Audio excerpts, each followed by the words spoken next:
اللهم اهدنا فيمن هديت، وعافنا فيمن عافيت، وتولنا فيمن توليت، وبارك لنا فيما أعطيت، وقنا شر ما قضيت، فإنك تقضي ولا يقضى عليك، إنه لا يذل من واليت ولا يعز من عاديت، تباركت ربنا وتعاليت.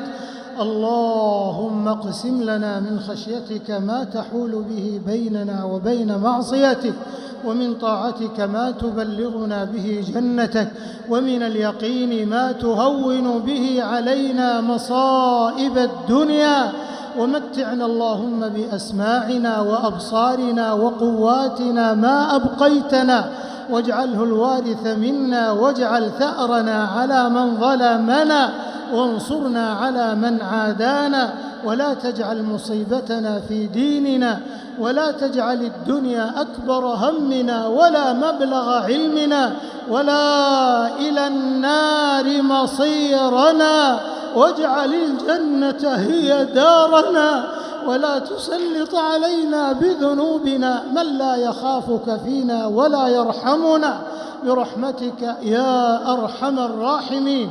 اللهم إنا نسألك من الخير كله عاجله وآجله ما علمنا منه وما لم نعلم، ونعوذ بك من الشر كله عاجله وآجله ما علمنا منه وما لم نعلم، ونسألك أن تجعل كل قضاء قضيته لنا خيرا وعاقبته رشدا.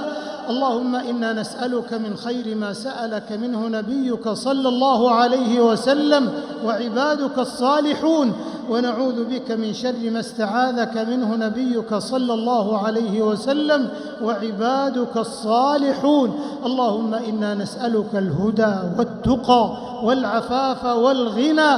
اللهم إنك عفو تحب العفو فاعف عنا. اللهم إنك عفو تحب العفو فاعف عنا.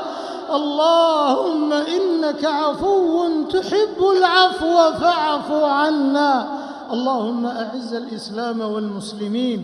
اللهم احم حوزة الدين، واجعل هذا البلد آمنا مطمئنا سخاء رخاء وسائر بلاد المسلمين. اللهم آمنا في أوطاننا، وأصلح واحفظ ووفق أئمتنا وولاة أمورنا، وأيد بالحق إمامنا خادم الحرمين الشريفين وولي عهده. اللهم وفقهم لما تحب وترضى، وخذ بنواصيهم للبر والتقوى، وهيئ لهم البطانة الصالحة. اللهم كن لهم على الحق مؤيدا ونصيرا ومعينا وظهيرا، وسائر قادة المسلمين. اللهم وفق رجال أمننا والقائمين والمحافظين والحارسين لثغورنا وحدودنا يا رب العالمين. ربنا آتنا في الدنيا حسنة وفي الآخرة حسنة وقنا عذاب النار، وقنا عذاب النار، وقنا عذاب النار. اللهم إنا نعوذ برضاك من سخطك، وبمعافاتك من عقوبتك، وبك منك لا نحصي ثناء عليك، أنت كما أثنيت على نفسك.